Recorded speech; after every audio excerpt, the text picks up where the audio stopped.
the garden, avoiding the heat and trying to clean up my tomatoes. Some of them look really good and some of them are just looking way too bushy. I'll show you what I mean. Okay, so this one is an example of one that I'm pretty happy with. You can see it's just one stem here at the bottom, then there's some leaves, and there's a cat. Anyway, there's some leaves, but the leaves aren't all touching each other. It's not too bushy. There's a sucker, but it's tiny. I'm going to take these leaves off soon, but it's just not bad. There's lots of airflow. I can kind of tuck this and scoot this one over. I'm trying to make a V there, and this one is very similar. And it's time to leave this in. This one's doing good. So, but this one has way too many leaves. I'm gonna have to work on that. They're too close to the ground. If it rains ever again, it'll splash. The leaves are getting all tangled in here and they're touching each other. We don't really want that because there's no airflow.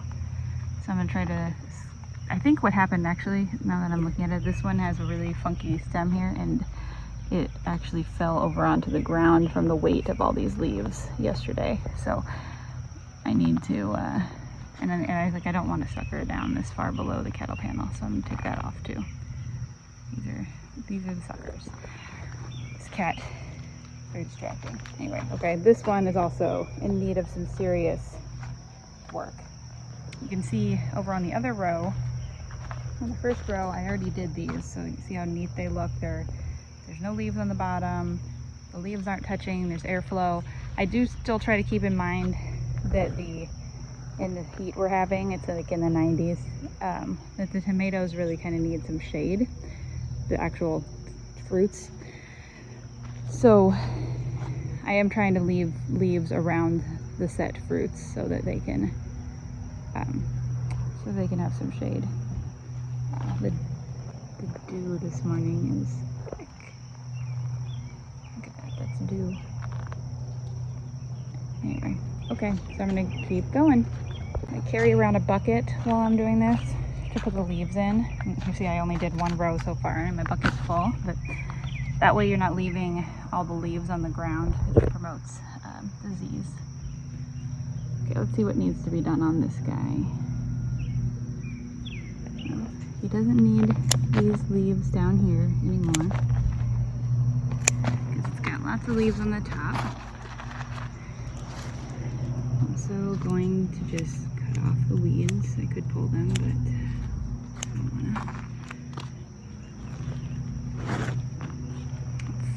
Yeah. So, oh, see, there's a little tomato. Look at that. So I'm gonna leave a few leaves around the tomato. I don't want a sucker this far down because when you leave all these suckers, like this is a sucker too, but I'm probably gonna leave that one. I am gonna take this leaf off. Don't like that, that's not good. It'll be fine, but it's not good. Should have used my scissors.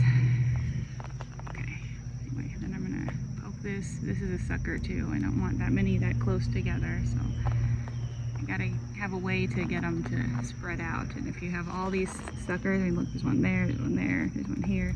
If they all stay and grow, it will be way too crowded. Too bushy, and bushy tomatoes don't last long around here.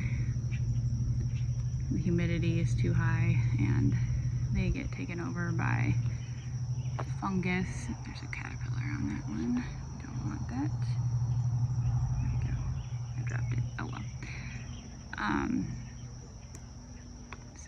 And I'm also checking the undersides of the leaves because I have some issues with aphids on my tomatoes this time of year. You can see there's some there. If I just kind of keep checking and squishing them every few days, then they don't usually get out of hand. And I also, if I find ladybugs around my yard, or I relocate some of them. here in the flower field, or in here from the flower field to the tomatoes. There's more suckers. Okay.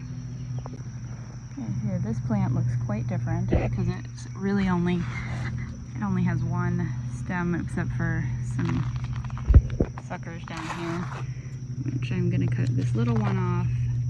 This looks like it didn't make a fruit. I'm gonna take that off. I normally try to trim off all of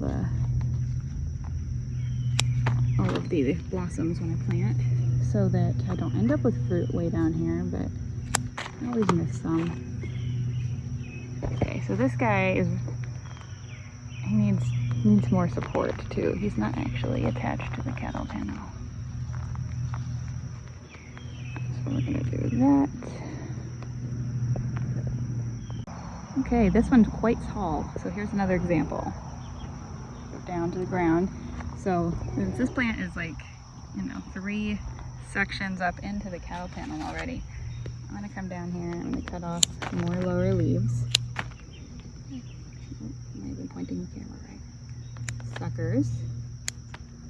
Oh goodness, this one has like all the suckers. Look at all these guys. So the cool thing about suckers, like this one, and I had some big ones, but I don't know what I did with them, but this one's pretty good size. But you just put this, I would actually cut off another leaf, at least one.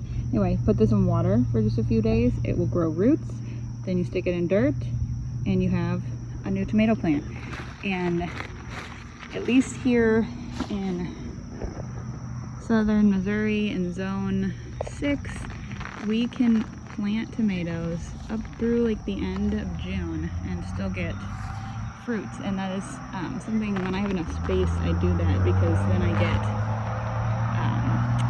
later tomato harvests. I can harvest enough tomatoes green at frost to bring, there's another one, to bring them in and keep eating them. They ripen inside until like Christmas-ish, or at least Thanksgiving, if I really try. But I mean, I don't know. Usually by that point I am kind of over it, because it's a long time of tomatoes, and they don't taste as good as the ones in the summer, but it is still nice. And if you like doing green tomato salsa or anything like that, it's a good chance to do that, because you'll get a lot. If you plant them in early July, you'll get a lot of green tomatoes at frost, but you'll also get a lot of ripe tomatoes in September. And usually we're really warm in September, so it's worth it, because the other tomato plants, especially if we get rain, are dead by then. They just can't handle the moisture and they get all fungusy and die. Okay, there's a leaf with the aphids. Yucky, yucky. We don't like it. A couple years ago I had way too much fertilizer in this was the first year we planted in this area. It was too much, and the aphids were horrible, but they're more under control now. So see what I'm doing now? I'm getting more suckers off, and see, these leaves are all just touching. They can't both be there, because they're just gonna lay on top of each other. Probably should have cut the one that didn't have bird poop on it, but, and I'm gonna get this one off, and this one. It's like kind of brutal, but I just don't want my tomatoes to be all bushy. And I mean, right now they're super healthy. There's been some years where we've had a little bit more rain when I've had to do this. See, in this, guys, you have to be really careful too, because they can break when you're doing this.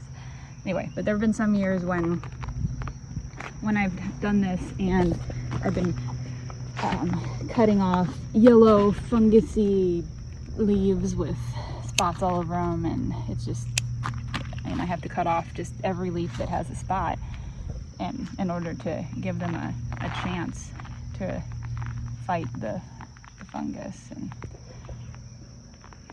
I'm gonna leave that. See, this is a sucker also, but it's up here enough that I'm gonna leave it. And then we've got one over here. This is actually a sucker. So if you wanted a really big plant to start your second round of tomatoes with, you could do it that way. I could just cut that whole thing off and root it.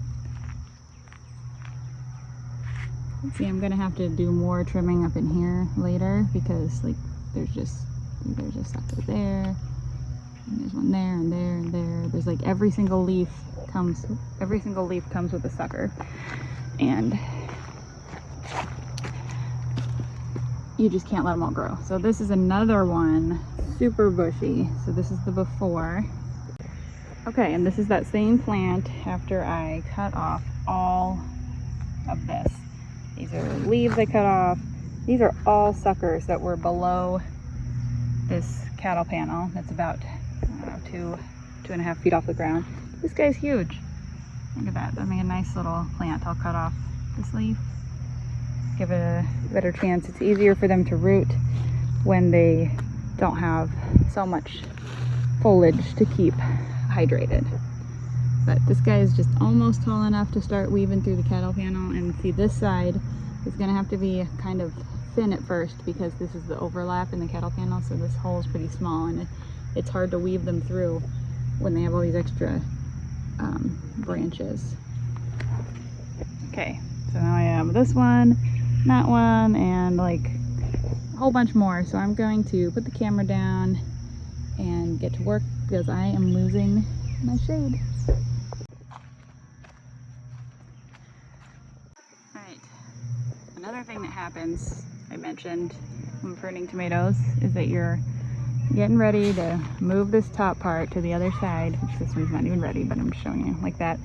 And you snap this thing in half. It's just completely snap the top off of your single stem plant. That's not good. That can really limit its production. So, sorry, I'm cutting off a sucker. So what I did when I completely snapped it off, except for just like the little skin on the outside is all that was holding it, I put a band-aid around the plant immediately, and then I put one around here. I usually use duct tape, but my kids brought me band-aids, so I did that. Sorry, I'm still working here. And it held. The top is fine. It's been, you know, through all this 90-degree heat, and the plant is doing really well. It'll grow back together.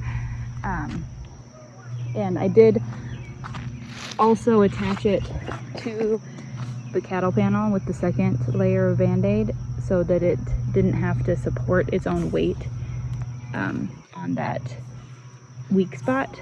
But over time, that won't even be a weak spot, so it won't be a big deal. All right, see my bucket full of leaves that I picked up.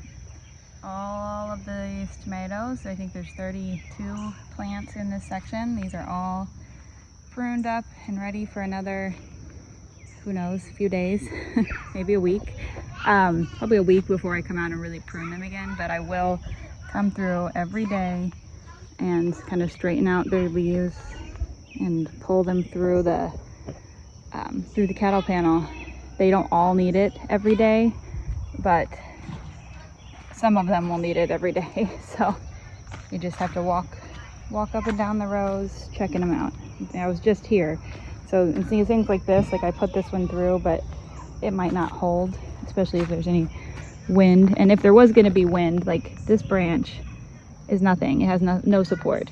So if we were gonna have a storm or something, I would totally come through and attach it right there and tie it. And I might try putting it on the other side now because it's there. It seems a little sturdier.